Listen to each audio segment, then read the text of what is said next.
Editora Árbol de la Vida presenta Alimento Diario, serie Dios nos llama a su reino y gloria. Título: La perseverancia en la esperanza. Título de la semana: La perseverancia en la esperanza. Não pode alcançar, com palavras não sei explicar, mas tornou-se irresistível o que vi.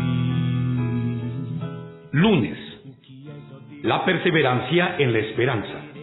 Leer con oración, acordándonos sin cesar delante de Dios y Padre nuestro, de vuestra obra de fe, de vuestro trabajo de amor y de vuestra perseverancia en la esperanza en nuestro Señor Jesucristo. Primera Tesalonicenses 1:3. Basados en Primera Tesalonicenses 5 del 1 al 11, el tema de esta semana es la perseverancia en la esperanza. Este asunto, abordado en Primera y Segunda de Tesalonicenses, está directamente relacionado con la venida del Señor.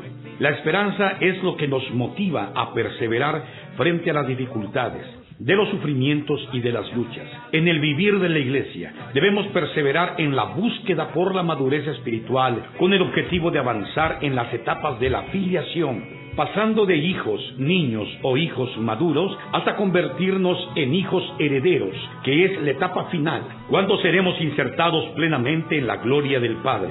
Para completar este proceso, necesitamos desarrollar nuestra fe y ser encabezados por Cristo, permitiendo que Él habite en nuestro corazón y gobierne nuestra mente, emoción y voluntad. Asimismo, debemos tener una conciencia pura delante de Dios. De esa manera, agradaremos al Señor, haciendo su voluntad con un trabajo de amor, predicando el Evangelio del Reino y apacentando a las personas para que lleguen a ser parte del Hijo varón, el cual luchará en el ejército de Cristo en la batalla final. En el versículo siguiente podemos ver la estructura de la vida cristiana, acordándonos sin cesar delante del Dios y Padre nuestro, de vuestra obra de fe, de vuestro trabajo de amor y de vuestra perseverancia en la esperanza en nuestro Señor Jesucristo. Primera Tesalonicenses 1:3. El vivir de la iglesia se basa en la obra de fe, en el trabajo de amor y en la perseverancia en la esperanza de nuestro Señor Jesucristo. La palabra trabajo tiene un significado muy profundo que envuelve un intenso trabajo con fatigas y disgustos. Todo trabajo realizado en la iglesia, en la obra de Dios, requiere de mucha labor con fatiga y disgustos. Por ese motivo, necesitamos perseverar como lo hace una madre que cuida de sus hijos sin tener una recompensa salarial ni gratificaciones o vacaciones. A pesar de las fatigas y los disgustos, los padres perseveran en la esperanza de ver al hijo crecer y volverse útil en la sociedad y principalmente en el servicio al Señor. El resultado del trabajo de amor permanecerá para siempre.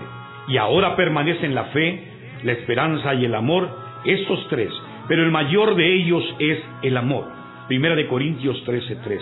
Todo lo demás pasará, pero el fruto del trabajo de amor, que es generado por la vida y por la justicia de Dios, permanecerá por toda la eternidad. Por medio de la fe y del amor, alcanzamos la perseverancia en la esperanza. Gracias a Dios, porque Él nos concedió la fe. En el huerto del Edén, el pecado entró en el hombre cuando la serpiente engañó a Eva con sutileza. La mujer, juntamente con su marido, comió del fruto del árbol de la ciencia del bien y del mal, desobedeciendo la orden de Dios. Allí ocurrió una gran tragedia. El hombre se desconectó de Dios. En el ámbito de la creación, el hombre estaba ligado a Dios, pues Él tenía la intención de que el hombre comiera del árbol de la vida y así estuviera conectado para siempre.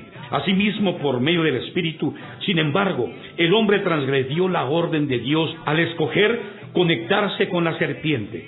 Fue así como el pecado entró en el mundo y todos pecaron. El hombre quedó totalmente bajo el control de Satanás, el enemigo de Dios, y el mundo se convirtió en un caos, lleno de corrupción, maldad, violencia y todo tipo de pecado. Sin la conexión con Dios, vivimos cada vez más perdidos en el mundo.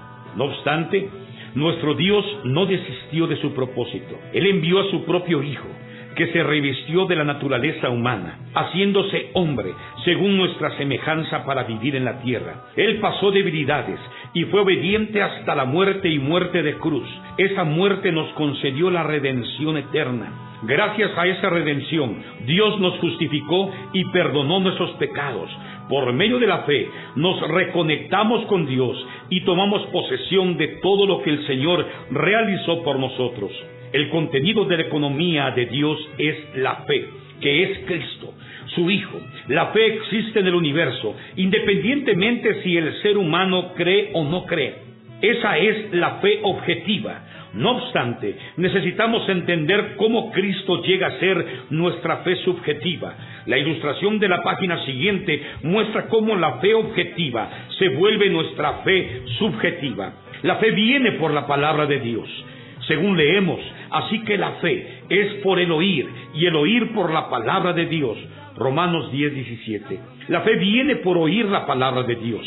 En la ilustración, el Hijo de Dios, la palabra misma, es el vehículo que nos trae la fe, en la cual se encuentra la vida y la naturaleza de Dios.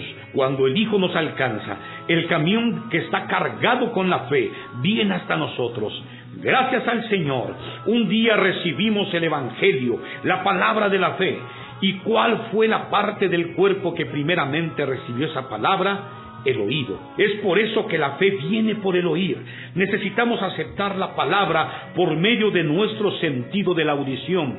Así podemos oír la palabra y recibirla o rechazarla. Gracias al Señor, porque un día recibimos esa palabra, porque el oír y la fe objetiva, Cristo hizo morada en nosotros y se volvió nuestra fe subjetiva, haciéndonos participantes de la filiación.